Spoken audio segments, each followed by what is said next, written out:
안녕하세요. 파산관제인 홍현필 변호사입니다. 이번 시간에는 판사님이 쓰신 논문인데 파산 절차상 부인권 요건에 관한 몇 가지 쟁점. 그 당시 이제 김진석 판사님이라고 서울 고등법원 판사님이죠. 이분이 쓰신 논문인 것 같은데 논문이 제목이 아까 그거죠. 부인권 행사에 관한 몇 가지 쟁점. 목차를 한번 보면 서론, 통합도산법의 파산절차상 부인권, 현행법과 구파산법이 조문을 비교했고요. 파산절차와 회생절차의 부인권 규정을 비교했습니다. 일반적 성립과 행위, 유해성, 부당성, 교과서에 다 나오는 얘기죠. 채무자의 행위, 행위 주체, 행위 태양, 그 다음에 개별적 성립 요건, 부인의 유형, 고의 부인과 유기 부인 있죠. 2호, 3호, 무상 부인, 그 다음에 일본 신파산법상의 부인권을 다시 세세하게 썼습니다. 일본이 2005년인가 이제 법이 개정했죠. 우리나라 비슷하게. 조문 비교, 개정 전과 요건 대비, 부인권 요건에 관한 개정의 취지, 부인권 개별 요건에 관한 개정의 주요 내용 검토, 사행위, 편파행위, 미국 파산법상의 부인권, 미국 파산법상 부인권 제도의 개요, 편파행위, 프레퍼런스, 편파행위 요의 및 요건, 편파행위에 관한 부인권 행사의 효과, 파산재단에 면제된 재산에 대한 편파행위.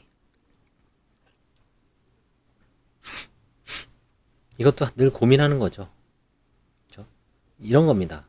어떤 사람이 면제재산이에요. 3천만 원. 근데 그걸 빼갖고 특정 채권자한테 빚을 갚았어요. 원래는 자유재산이죠. 면제재산이니까. 아니면 압류금지니까. 과연 부인권 대상이 될 것인가. 한번 보겠습니다. 나중에.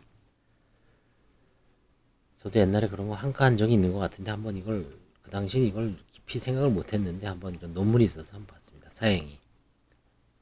사행위는 이제 사기적 거래죠. fraudulent transfer and obligation. 책임. 사행위 의의 및 요건. 사행위 유형.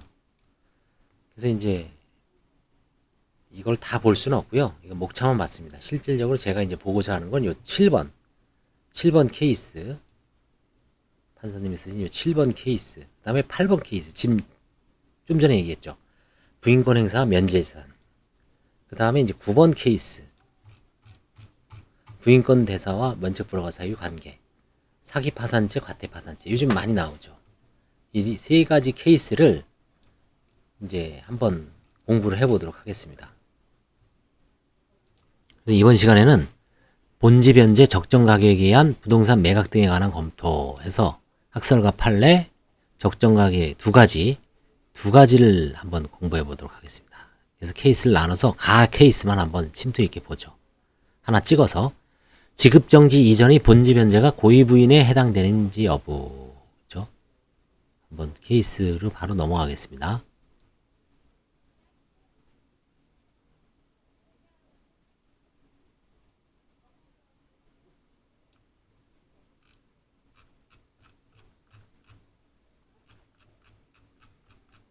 케이스가 이제 마지막 362페이지. 그렇죠. 각 케이스만 한번 보겠습니다. 지급정지 이전이 본지 변제가 고의 부인에 해당되는지 여부. 지급정지 이전입니다. 학설과 판례.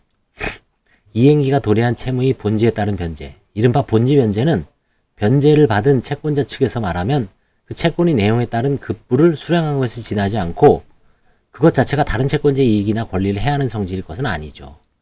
그러나 채무자가 자력 부족 상태에 빠져서 모든 채권자의 권리를 만족시킬 수 없게 된 시기에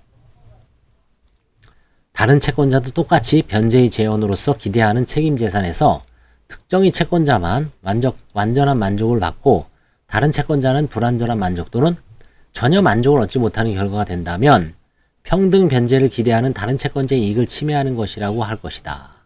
그래서 고의 부인은 채권자를 해하는 것을 알고 한 행위라고만 하고 있으므로 이러한 편파행위가 고의 부인에 대상되는지가 문제되는 거죠.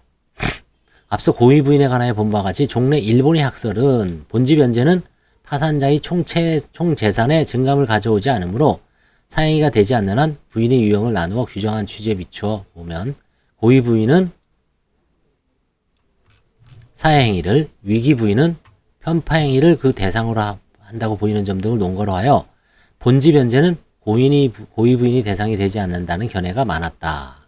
그러나 근래에는 위기 부인이 대상이 되는 지급정지 또는 파산 신청 이후의 시기 이전이라도 파산자의 자력 부족이 채권자에게 인식할 수 있게 된 시기 실질적 위기시라고 합니다. 이거를 특정 채권자에 대한 본지 변제가 된 경우 이를 파산 채권자의 이익을 침해하는 행위로 보아야 하는 점.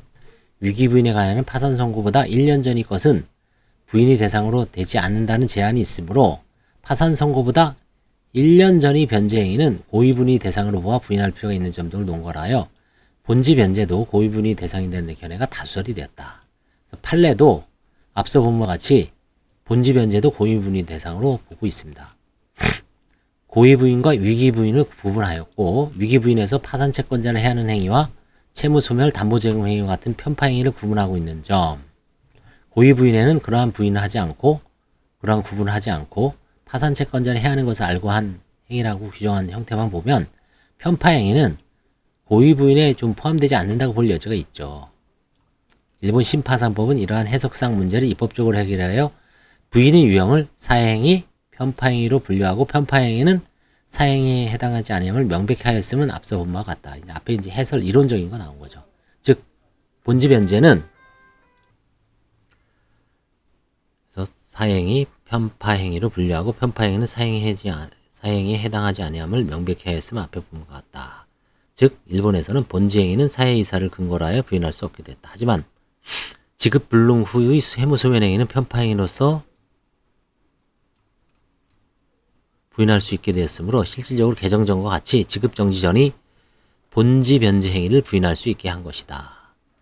우리나라는 이제 통합도산법 해석에 있어서도 실질적인 위기 시 편파 행위도 파산 채권자를 해하는 행위라고 볼 수 있고 이를 부인하여 파산재단이 회복하여 채권자의 이익을 보호할 현실적 필요성도 있으며 일본 신파산법도 부인권 유형은 다르게 규정하였지만 실질적인 면에서 지급정지 전, 지급불능 후의 편파 행위를 부인권 대상으로 하는 점에 비춰볼 때 기존의 다수설과 판례 입장이 타당하고 생각한다.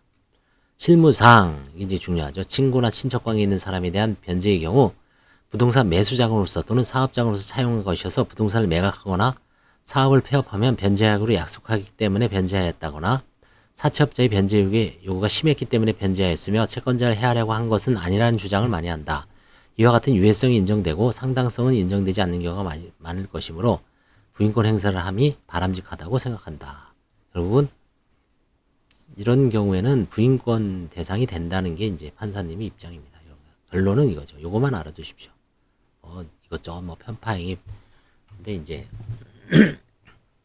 결국은 이제 팔이 안으로 굽죠. 그래서 부동산을 매수해서 사업자금으로 이제 차용하고 열심히 하다가 이제 매각하거나 사업을 폐업했어요.